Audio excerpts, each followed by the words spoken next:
Hey guys, Coffee here. I'm just playing a spin and go on black chip or black jackpot spin and go. We just open folded the first button. Unfortunately, it lagged a little bit while I loaded. So here we're in the small blind. So this is kind of close. There's some room to open fold this versus some players, but I happen to know that this player is on the weak side, so I'm happy to play a little bit wider and just go ahead and open that. Tend to open the bottom of my range in those kind of places. This is a pretty clear fold on the button. There's some room to play that if you had reads on table, but I think this player is fairly strong, Pimpin Donks. I've heard of him. So, so I don't want to open that wide on the button. Obviously, we would have continued here, but we don't get a chance. And this is just would have been just an open fold. If the button had open folded as well. 10-4 off shouldn't be in your small blind VPIP range. It's a pretty clear open. Let me get rid of the volume.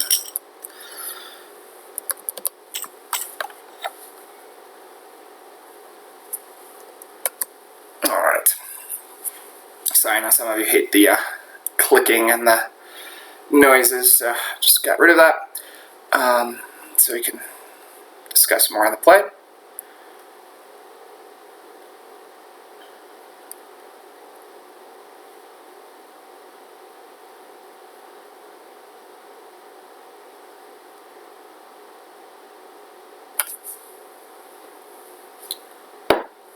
So this is a hand I like to limp. There's some room to min-raise this as well, but I think this hand plays quite well post.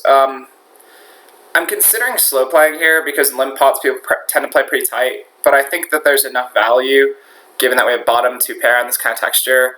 There's still a lot of drawing hands and such. So I get called, so this is a really clear barrel. We have clear value here, but there's a lot of rivers where we have trouble value betting, so we definitely don't want to slow play on the turn. And I'm just betting 3/4 of the pot. It's a pretty standard turn size. King 7 suited we can open here at this stack depth. It's a little closer because this guy's shallow, but he's still pretty deep, so we can definitely open this.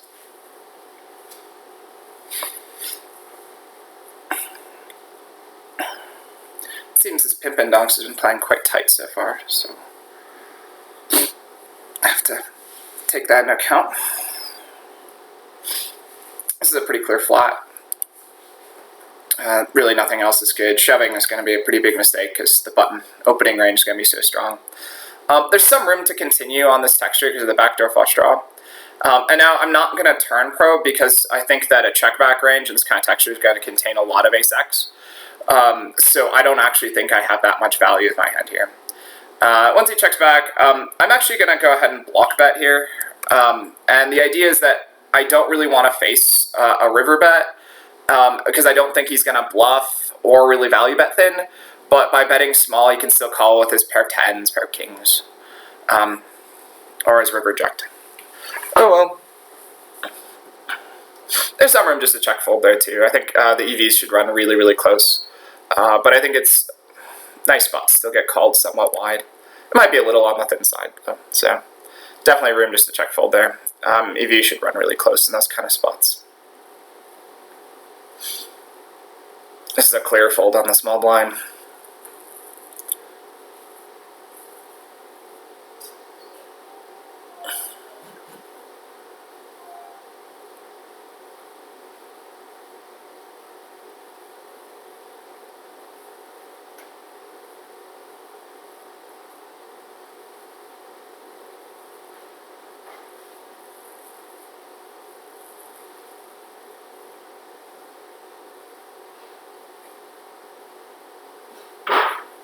Just a clear open fold.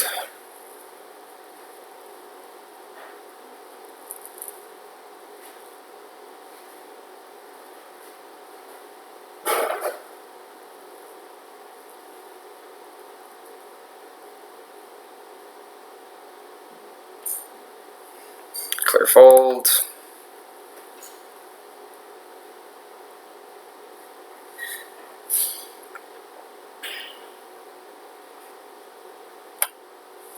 So here we're playing, there's room to min raise, there's room to limp. I, at this kind of stack depth, prefer to limp flat here. The idea being we still have value versus an ISO not all in range, and it's still quite deep for him to be able to ISO shove wide. I'm just gonna bet this flop. This is a good board for betting because there's a lot of fold equity, and also just he doesn't hit this board very hard. So when we're betting here, a lot of his continuing range actually is behind us. So you get some thin value, and of course you fold out quite a lot of equity share there, so you get protection as well. It's a pretty clear open fold on the button. But with that king queen, there is room to check call there as well. But I think that's a good enough texture for us that we can bet very wide for thin value, including something like king queen there. Especially since we had backdoor equity, that tends to help for thin value betting.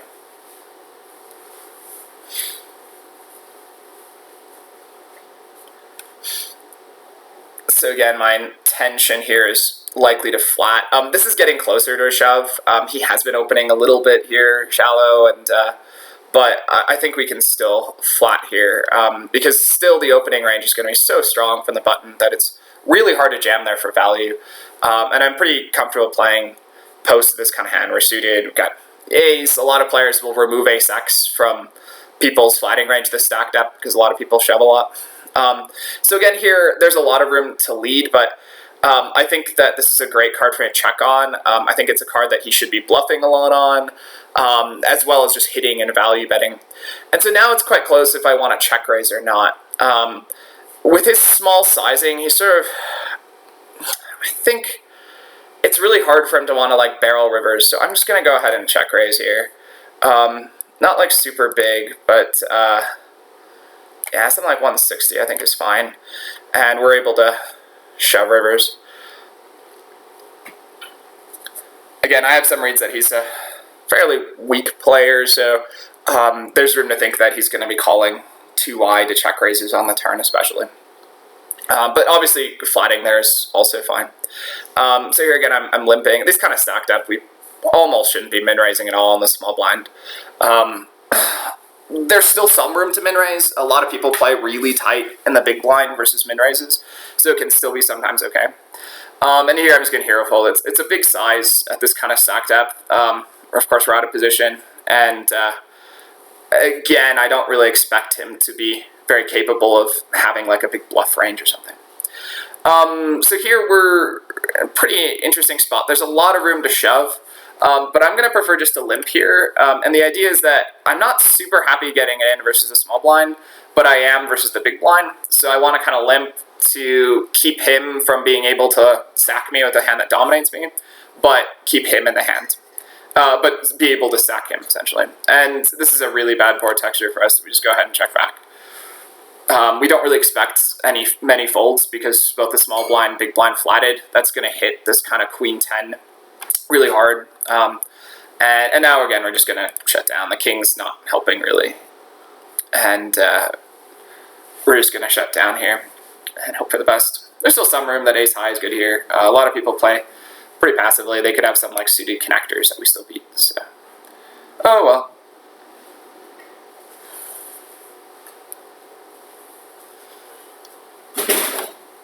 Actually, they didn't flat. He flatted us limp, sorry, and he checked back. So he actually had a pretty wide range, but the small blind's definitely going to be on the stronger side on that kind of texture. So here we are 13 BB, so actually we can still limp here. If we were a little shallower, I'd definitely be shoving, but this kind of stacked up, this is fine. And I'm going to go ahead and bet this board. This is actually a really good board in limped pots. In a min-raise pot, this would be a really scary board for us because it hits flatting ranges hard, but limping ranges tend to be capped and have all those kind of low cards. So he's actually flopping a lot of undercards there, and not really flopping all that many, straights to pair, stuff like that, because he's ISOing some of those strong hands.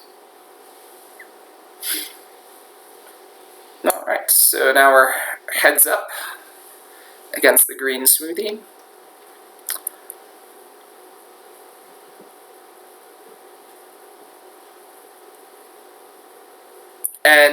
And so this is really close. So this would be a call if I knew my opponent was a regular.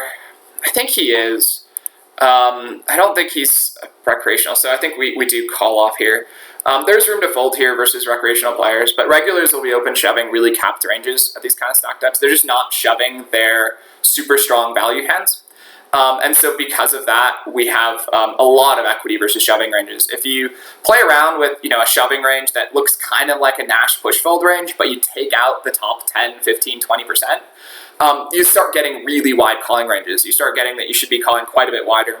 And so in that kind of place versus a regular, we actually should be calling like king 5 off and king 2 suited and a whole lot of other wide hands there. So it's really worth noting that it's really important to keep track of, what kind of open shove range do you think your opponent's going to be using? Is it, capped, or is it value heavy? Most recreationals tend to shove more value heavy ranges, but most regs at those kind of 9 to 12 big blind regions tend to shove quite capped ranges because they'll be limp trapping or even min-raise trapping a lot of their value hands, and open shoving mostly semi-bluffs, some low ace-x, low pocket pairs. And hands like king 5 suited actually have really good equity versus that range because they beat a lot of it.